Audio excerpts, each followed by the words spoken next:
Hi, my name's Marceline, and this is the year my sister kicked me out of Christmas because I'm just a janitor.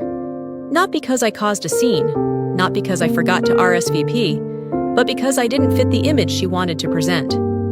They smiled for family photos while I stood outside, pie in hand, wearing the coat I gave her. The same coat she once called too cheap to wear in public. I paid her tuition. I paid their mortgage. I kept the lights on, quietly. But the moment I stopped paying, I wasn't family anymore. And that's when I decided to stop being invisible. What happens when the person you've been funding pretends you don't exist? What would you do if you were me? I pulled up to my parents' house just before 6, gripping the pie dish on the passenger seat like it was the only thing holding me together. The lights on the roof blinked in rhythm, synchronized and perfect. Nothing like how I felt. There were 2 catering vans in the driveway. 2. So much for just family this year. I parked 2 blocks down, same as always. Mom had a thing about guest parking, making the front lawn look messy. As I walked toward the house, the smell of clove and roasted ham drifted into the air, blending with the sharp cold of December. I adjusted my jacket, a plain navy windbreaker, with my work badge still clipped to the zipper. I hadn't had time to change after my shift ended at 3. It was either bake the pie or iron something festive. I figured the pie would matter more. Apparently, I figured wrong. Delilah stepped out onto the porch the moment she saw me. Her eyes went straight to the badge, then flicked up to my face like she'd just spotted an uninvited reporter.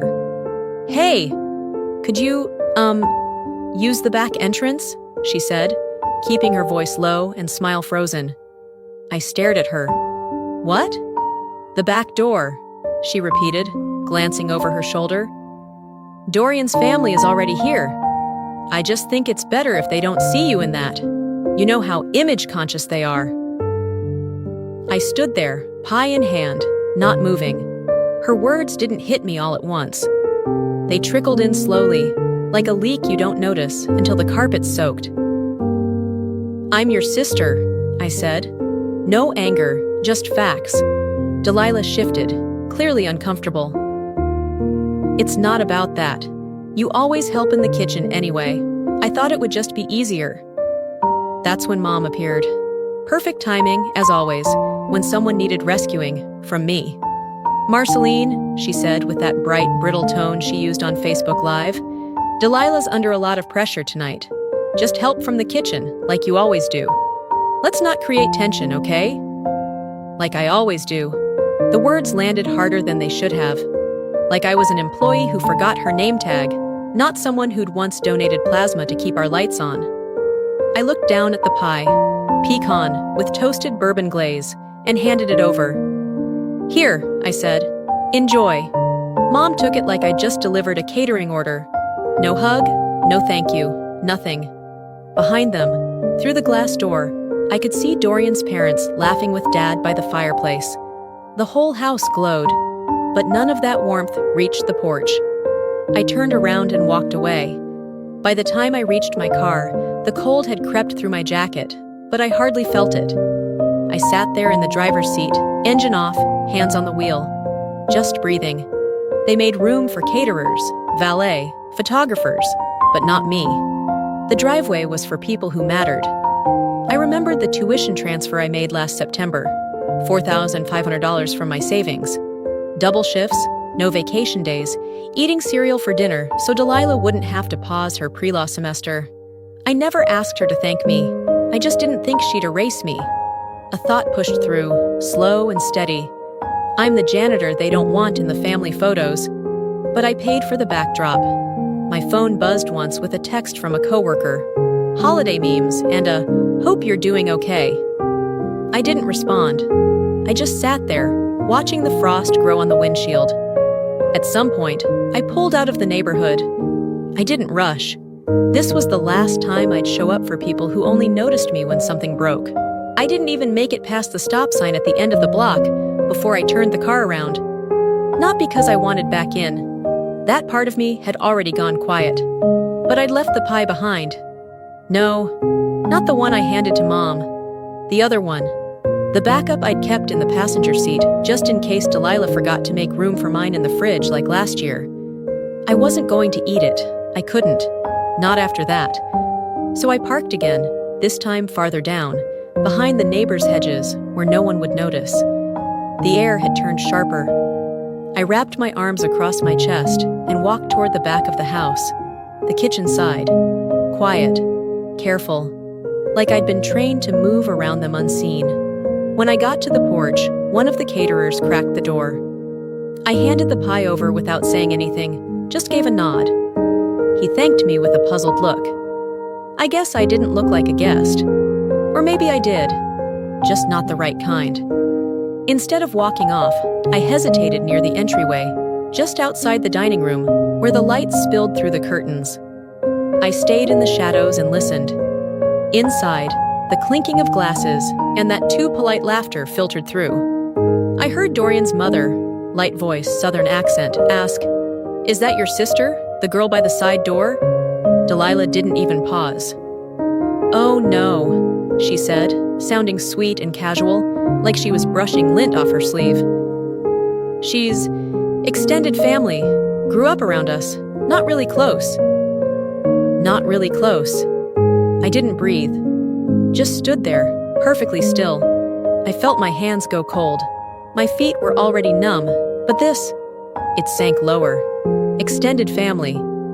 She could have said co-worker, and it would have landed softer. But sister? That word had vanished. I stepped back from the window. My heart wasn't racing. It wasn't breaking. It just steadied. Like a decision had settled inside me without asking for permission. A few minutes later, one of Dorian's relatives, some uncle or maybe a cousin, stepped out to smoke. He glanced at me, gave me a little nod, then held out his empty wine glass. "You mind grabbing me a top off?" he asked. I blinked. "Excuse me?" He smiled. "Sorry, are you one of the staff? The caterers or janitorial crew maybe?" The irony hit so precisely, I almost laughed. But instead, I took the glass, carried it inside, set it on the kitchen counter, didn't say a word. No one noticed me come in. No one noticed me leave. I walked out through the back door again, past the trash bins, and down the icy path toward the street. As I reached the edge of the driveway, I glanced back one last time at the house glowing with all the false warmth of curated hospitality. In that moment, I understood something with crystal clarity. I wasn't a member of this family. I was a fixture, a reliable pair of hands, background. And when background starts to speak, people get uncomfortable. I crossed the road, got into my car, and shut the door gently behind me. The engine hummed to life, but I didn't drive off right away. I sat there, gripping the wheel with one hand, the other resting on the fabric seat that still smelled faintly of cinnamon and cleaning solution. The kind of smell you only notice when the chaos dies down. I whispered to myself, barely loud enough to register, but I heard it anyway. They only see what makes them look better, and I never will. Back at my apartment, I didn't even bother locking the door right away. I just stood there for a minute, letting the silence settle in. No hum of chatter, no clinking glasses, no faint echoes of forced laughter. Just my fridge's low whine and the creak of the floor when I stepped inside. The place was small, 4 walls and a window that overlooked the parking lot, but it was mine. A leftover sandwich from 2 nights ago sat untouched on the counter. I took off my jacket, peeled off the shoes that still smelled faintly of industrial soap, and tossed my keys onto the table. Then I walked over to the little tree I'd bought from a hardware store clearance bin. It was fake, barely 3 feet tall, and still had the plastic price tag dangling from one of its bent branches. I sat on the floor, leaned back against the edge of my couch, and opened my phone. One notification after another. New posts, new comments, tagged photos. Curiosity got the better of me. I tapped through. There they were. Delilah in her red velvet dress, standing beside Dorian, both glowing like a Hallmark commercial. My parents smiling in the background, wine glasses raised. There were shots of the food, the matching napkins, The dessert table with the pie I'd brought, carefully uncredited. I wasn't in a single photo, not even a blurry one. It didn't hurt in the usual way. It just felt expected. Like being cropped out was just the unspoken family policy. I closed the app and placed the phone face down. The silence returned, but this time it invited something else. Memories. Not the sweet kind people post for Throwback Thursday, but the type that stay buried because they're heavier than they look. I was 12 when I first understood where I stood. Delilah had won a spelling bee. Mom hosted a full dinner to celebrate. Balloons, a cake from that overpriced bakery downtown. She even invited the pastor and his wife. That same week, I placed second in an essay contest run by the city sanitation department. Something about environmental awareness. No one said a word. I'd brought home the certificate, stuck it to the fridge with a magnet, and watched it slowly get covered by grocery lists and pizza coupons. At dinner a few nights later, I tried to talk about it. Dad had interrupted me mid-sentence, said, "Let Delilah speak first. She has more important updates." That was the night I stopped bringing things home. Back in the present, I stood up and walked to my desk.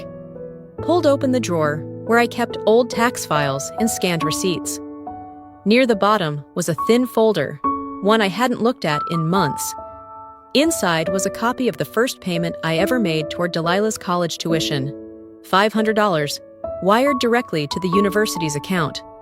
I'd worked 2 overnight shifts to make that happen, skipped lunches, borrowed gas money from a coworker, and still made it on time. No one ever asked who paid. No one wanted to know.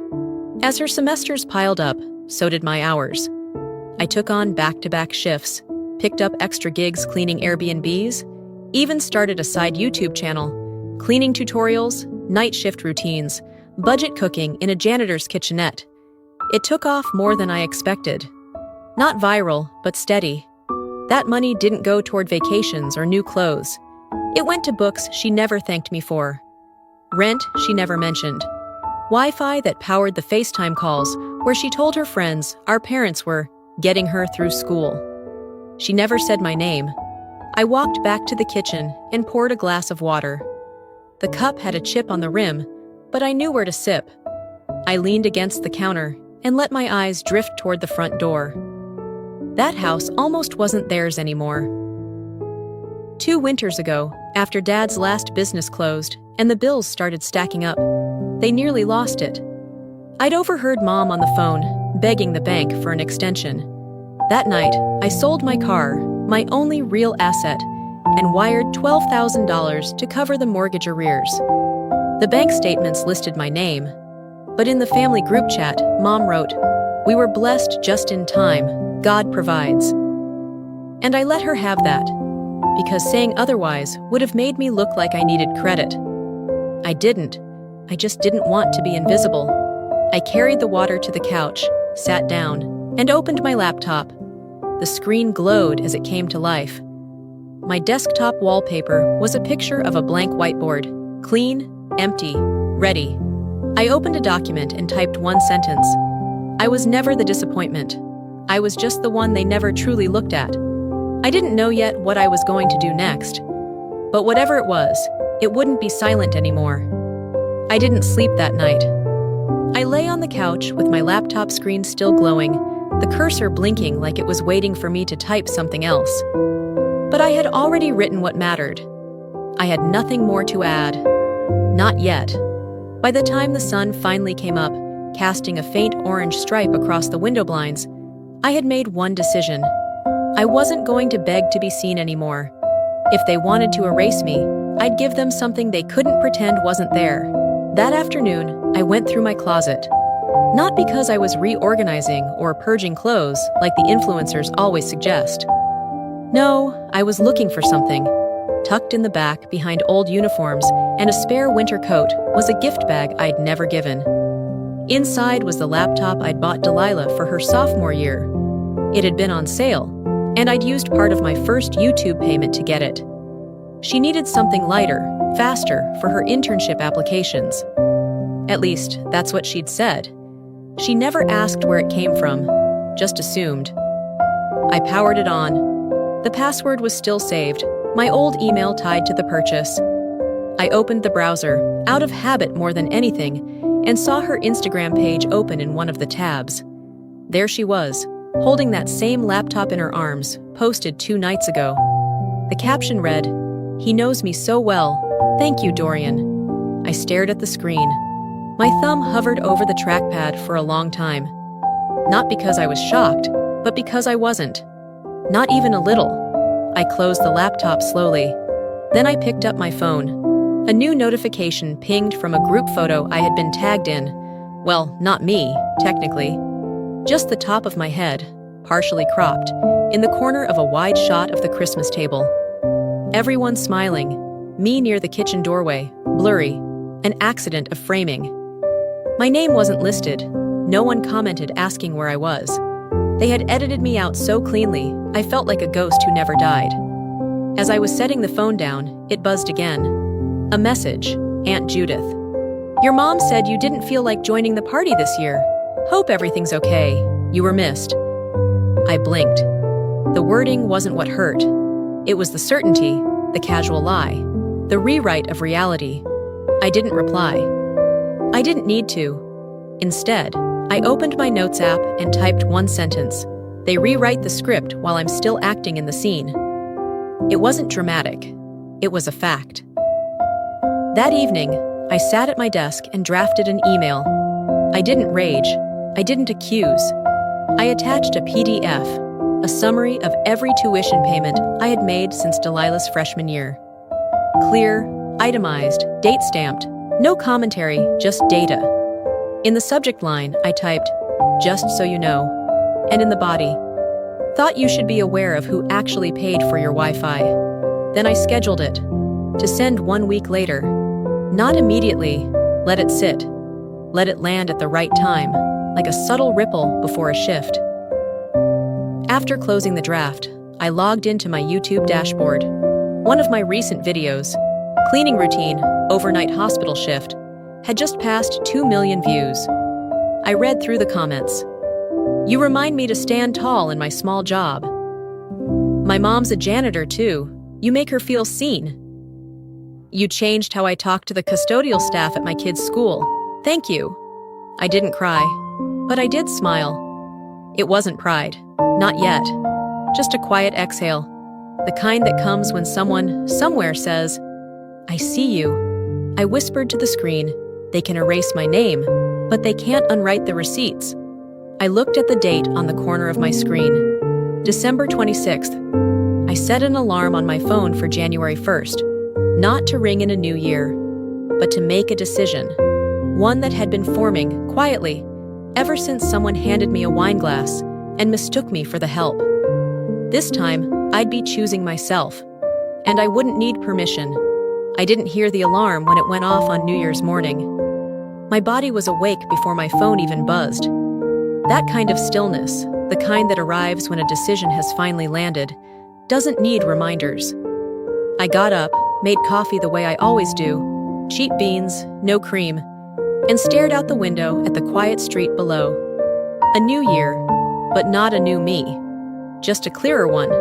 That afternoon, I was halfway through mopping the kitchen floor when my phone lit up with a text from Dad. I hadn't heard from him since before the holidays. "Let it go, kid. Don't make this bigger than it is. She's young. You know how Delilah gets." "No. How are you?" "No. I'm sorry." Just a tap on the shoulder from a man too scared to stand between a fire and the one who said it. I read it twice, maybe 3 times. Not because I didn't understand it, but because I did. Completely. It was the same soft pressure he'd always used to keep me in my place. Passive, quiet, and expected to disappear so others could remain comfortable. I didn't reply. I didn't argue. I just deleted the message and dropped the mop into the bucket. Later that evening, I found myself driving. No destination, just reflex. My hands knew the way. I pulled onto the same street I'd grown up on, watched the familiar porch lights flicker on, one by one. Their house still looked exactly the same, warm and composed, like a stock photo for a holiday catalog. The laughter reached me before the headlights did. Not loud, but just enough to know someone had something to celebrate. I parked across the street and left the engine running, heater humming. I reached for the coat on the passenger seat, an old camel-colored wool piece I'd given Delilah back in college when she came home freezing without a winter jacket. She said she loved it, said it felt like something a real lawyer would wear. I found it months later, tossed in a bag marked for donation. I pulled it tighter around me now. It didn't fit perfectly anymore, too loose in the shoulders, worn at the seams. But it was mine again, and maybe it always had been. I got out and stood across the street, hands in my pockets, breath fogging the air. I didn't go to the door. I didn't need to. I just stood there, watching the silhouettes move behind the curtains. Dad in his recliner. Mom pacing with a wine glass, probably telling someone a story where I was the troubled one. I didn't feel small anymore. I felt separate, and that difference mattered. Back in the car, I opened my email and scrolled down to the draft I'd been working on for days. It wasn't long, just 3 lines and a PDF attachment. Subject, no longer invisible. Body, effective immediately. All future tuition support has been terminated. See attached for payment records. I clicked send. There was no dramatic music, no tremor in my fingers, just a subtle shift, like pulling a thread from the hem of a garment you've worn too long. It was done. Driving home, the streets were quiet. Boise always fell into this sleepy, breath-held silence on nights like this, right after fireworks and before the new resolutions started sounding hollow. I pulled into my building's lot, climbed the stairs, and found a small white envelope poking out of my mailbox. No return address, just my name, written in handwriting I vaguely recognized. I opened it once I was inside, coat still on. It was from a woman I used to work with at the hospital, one of the senior janitors who retired last fall. She'd followed my cleaning channel. "You made me feel proud of what I did. I used to avoid telling people what I used to do. Now I show them your videos." I pressed the letter against my chest. No tears, just a long, steady inhale. This was validation not rooted in guilt or manipulation. This wasn't someone trying to shape a narrative around me. This was someone who saw me, exactly as I am, and said, "Keep going." I sat down at my desk, phone buzzing again. I glanced at the screen. Delilah. One text. "What did you do?" I didn't open it. I didn't need to.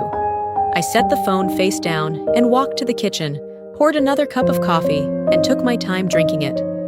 The coffee had gone lukewarm in my hands by the time the sun slipped through the blinds.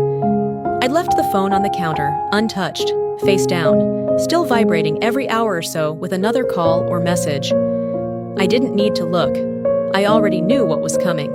By 8:13 a.m., the first real crack showed. Delilah's school account had sent out an automatic alert. Payment failure. No active payer listed. Access to the course portal suspended pending tuition resolution. I wasn't there to see her reaction, but I could imagine it, wide-eyed, half-dressed, calling the registrar, trying to blame it on a system error. Maybe she even cursed at a poor student assistant who didn't deserve it. Either way, the result was the same. I'd pulled the plug, clean, final. Later that morning, I walked down to the corner market for more coffee grounds. The air was brittle. My coat, zipped up to my chin, did little to stop the sting. As I stood in line behind an elderly man debating between 2 brands of crackers, my phone buzzed again. A number I recognized. I let it ring. The moment I got home, I saw the notification I'd been waiting for.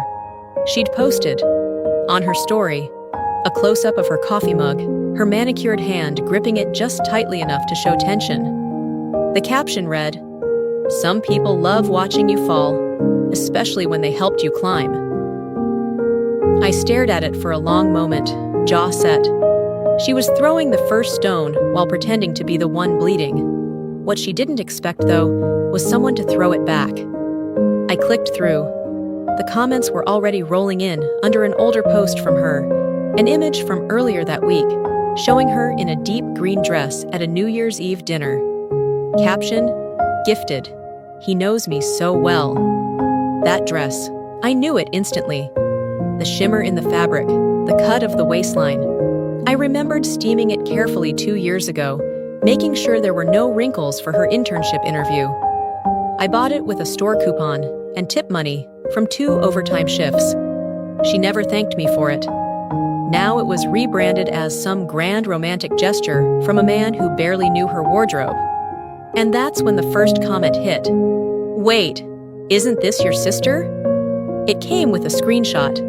My face, paused mid-frame from one of my cleaning videos, recognizable now. My handle tagged. The internet never misses. Then another. "Didn't you say you were on scholarship?" A third. "This feels messy." The spiral had begun. Meanwhile, I sat on my couch, freshly showered, wrapped in the same robe I'd had for years. I opened my YouTube analytics, numbers climbing. A new wave of subscribers from a Reddit thread I hadn't known existed. One comment stood out. "I used to be ashamed of working night shifts. You changed that." Another. "I sent your video to my daughter. She cleans hotel rooms between nursing classes. You made her proud." I closed the laptop. I wasn't doing this to prove anything to Delilah or to our parents. I didn't need their approval anymore. But their silence, their calculated, polished, cold silence, had cost them something they couldn't buy back. Dorian hadn't said a word yet. He hadn't posted, hadn't commented, but I noticed he'd unfollowed her on Instagram. Small things speak volumes. Then, as I started wiping down my desk, my phone buzzed one more time. Dorian, just his name. No message yet, no context. I stared at the screen, thumb hovering but unmoving. I didn't know if I'd answer, but for once the choice was mine to make. The name still hovered on my screen long after the buzz faded. Dorian, I didn't touch it. Not because I was afraid of what he'd say, but because I already had a feeling I knew. Whatever version of events Delilah had shared with him was probably unraveling by now. Slowly, quietly, the way half-truths tend to fall apart under their own weight. I left the phone face down again, walked back to the sink, and rinsed the last coffee cup. I wasn't cleaning for comfort anymore. I just needed movement, something to fill the space that used to be silence. The call came around noon the next day. Delilah. Again. This time, I answered. Her voice hit me immediately, sharp, high-pitched, already breathless. "What the hell is wrong with you?" I didn't say a word. "You cut off my tuition? Without even telling me? Are you serious right now? What kind of person does that to their own sister?" Still, I waited. Let her keep going. "You just blindsided me. I had meetings lined up, deadlines, internship prep. You've ruined everything. Do you even care what this does to me?" I let her spiral for 20 seconds, maybe more. Then I cut in, calm as ever. "That's funny," I said. "You didn't use the word sister when you were talking to Dorian's mother. Remember that?" Silence. Then came the tone I knew too well.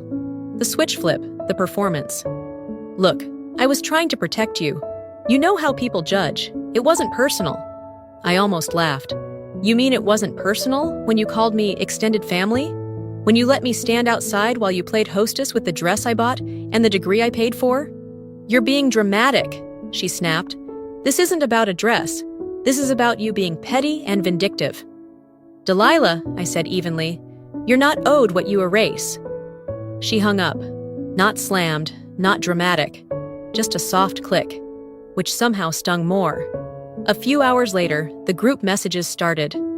I wasn't in them, but I saw the ripples. Screenshots forwarded from cousins. "She's going through something, probably mental burnout." From my aunt. "Don't believe what you're seeing online. She's making us look like monsters." Even Mom chimed in. "We've always supported her. This must be about something deeper. I'll call her privately." They never did. What they did do was quietly rally behind Delilah. Aunts, uncles, even second cousins I hadn't spoken to in years began unfollowing me, one by one. No confrontation, no questions.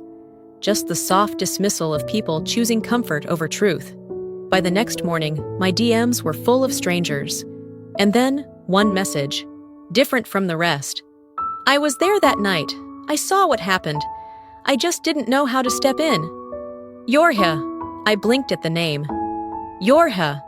Delilah's old college roommate. She followed with a photo. It was from Christmas Eve, me standing near the coat rack, holding the pie dish. Face half turned, mid-step, expression unreadable. She'd taken it without me knowing. The caption read, "She looked like she wasn't even invited to her own family." I stared at that image longer than I expected. Not because it hurt, but because, for once, someone captured the truth without needing me to explain it. I didn't reply. I typed, "Thank you," then deleted it. Typed again. I didn't expect anyone to notice. Deleted that too. Instead, I uploaded a new video to my channel. No caption, no hashtags, just the thumbnail. A table being wiped clean in slow motion. Yorha's photo, slightly blurred, resting at the corner of the frame. No commentary, no explanation, just presence. I posted it and shut off my phone. For the first time since this started, I didn't care who was talking about me, because finally, someone was starting to see me. The day of the meeting came with gray skies and a chill that settled into my bones before I even stepped out of my apartment. I dressed deliberately, not fancy, not sloppy, just solid. Dark jeans, black turtleneck, a wool coat I'd bought for myself on clearance 5 years ago. It still fit. That felt like a quiet win. By 9:50 a.m., I was parked 2 blocks from the cafe. Not out of shame, just habit. I sat there for a few minutes, watching people come and go. Couples with strollers, students with earbuds, a man in a wrinkled suit holding a coffee too tight. Boise moved on as if nothing had cracked. At 10 sharp, I walked in. They were already seated. Arlene on the right, arms crossed. Delilah in the middle, stone-faced. And Dad, Luther, flipping through a menu he had no intention of ordering from. No one stood up, no hugs, just polite silence, like I was a vendor they were waiting to scold. The table was set with quiet hostility.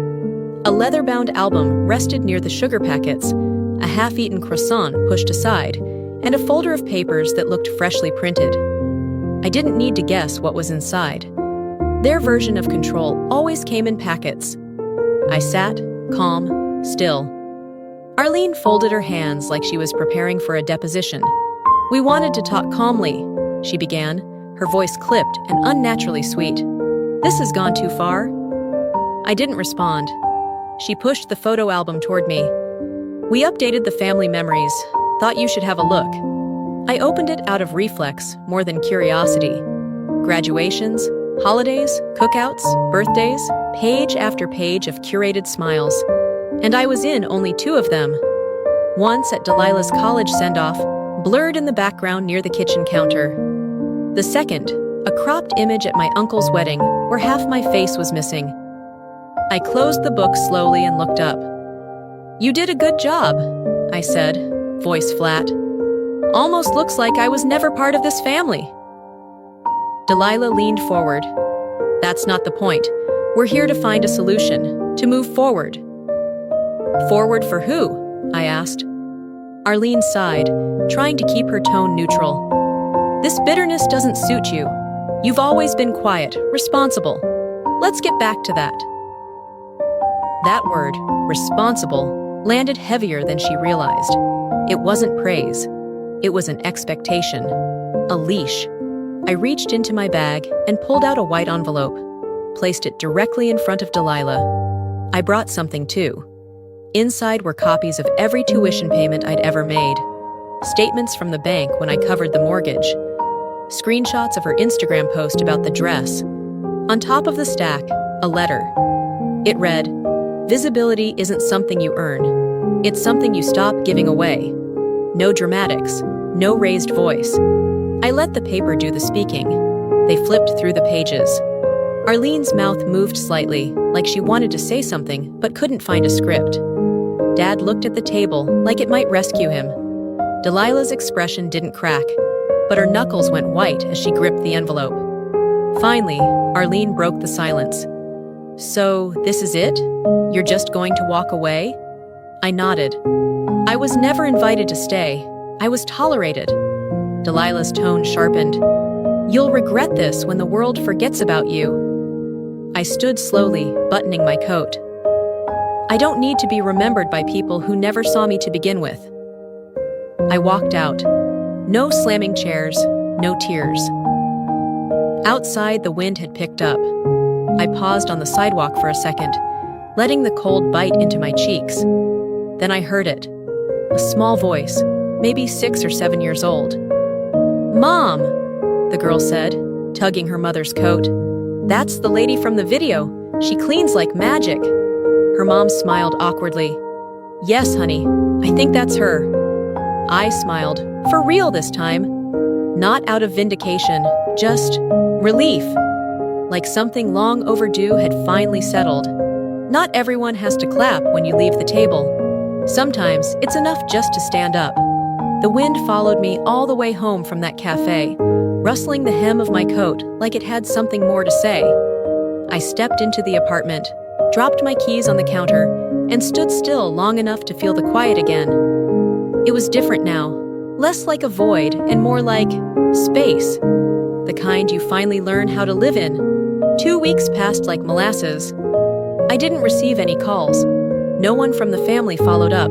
Not Luther, not Arlene. Delilah's name never lit up my phone again. And honestly, that silence felt earned. I woke up one morning, mid-January, still dark outside, and everything felt settled. I boiled water for tea instead of coffee, left the blinds closed. As I passed the envelope I'd left on the bookshelf, the one from the cafe meeting, I didn't flinch this time. I just nodded to it. A quiet agreement between me and the version of myself who wrote it. No one had opened it since. No one needed to. Its weight had already shifted something in the room. I checked my phone out of habit. No notifications. I scrolled aimlessly. Somewhere in the feed, I noticed a post from a mutual friend. A blurry group photo with a vague caption. "Life update. Some of us just need to reset." Delilah was in the background. Hood up, no makeup, not posing. Just small. The post said she'd taken a leave from school. "Focusing on mental clarity," they wrote. I didn't feel vindicated, but I didn't feel responsible either. Whatever came next for her, she'd have to own it. Just like I had to own what came after I stopped financing her illusion. That afternoon, I got an email from the local community center. Subject line, "Your voice matters." They'd seen my cleaning series, particularly the one where I filmed a night shift breakdown and quietly fixed a broken locker door with duct tape and calm. The message was simple. "We're launching a skill-building series for low-income teens.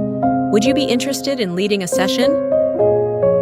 I stared at the screen for a while, not because I didn't want to say yes, but because I'd never pictured myself being invited for something I hadn't begged to be part of. I wrote back, "Yes. Let me know what you need." Then I pulled out my old notebook and scribbled down a title for the session, "What They Don't See." Later that week, I visited the same diner I'd gone to right after Christmas. The place hadn't changed. Still smelled like burnt coffee and fried eggs. The same waitress was there too, gray ponytail, tired eyes, wiping down the counter with more intention than urgency. She recognized me right away. "You're that girl from YouTube," she said, pointing her cloth at me. "The one who makes janitor work look like art." I smiled. "I just film what I do." She sat down across from me, no hesitation. "You made me feel okay about still doing this job at 52. For the longest time, I wouldn't even tell people what I did. Now I show them your channel and say, that's real work." We sat there for 10 minutes. No camera, no selfies. Just two women in the same uniform, one digital, one literal, sharing a moment neither of us had to explain. When I got home, I filmed a new video. No music, no editing. Just me cleaning the entryway of the community center where I'd be teaching next week. Scrubbing baseboards, replacing trash liners, straightening chairs. At the end, I set up the chairs in a circle, one by one, deliberately. Voiceover came later, soft but certain. I used to think I had to earn my seat at the table. Now I build new tables, and I clean them myself. The screen faded to black, and the sound of a mop gliding over tile carried us out. Before we end, let me leave you with this. For a long time, I thought being silent was the same as being strong. I believed that if I just kept showing up, kept giving, kept holding it all together, eventually someone would notice. But the truth is, love that demands your silence isn't love, it's control. And loyalty without recognition slowly turns into resentment. If you've ever found yourself erased in a room you helped build, please know this: your worth isn't measured by who invites you to sit. Sometimes walking away isn't about giving up. It's about choosing peace over performance. I'm not sharing this because I want pity. I'm sharing it because I want someone, maybe you, to know that it's okay to stop waiting for the applause that may never come. You can build your own table. You can sit at it alone if you need to, but do it with pride. Now, I'd love to hear from you. Have you ever had to walk away from family, not out of anger, but out of survival? Have you ever been the one behind the scenes, never fully seen? If this story touched something in you, drop a 1 in the comments or tell me what city you're watching from. If it didn't resonate with you, I respect that too. Tell me why.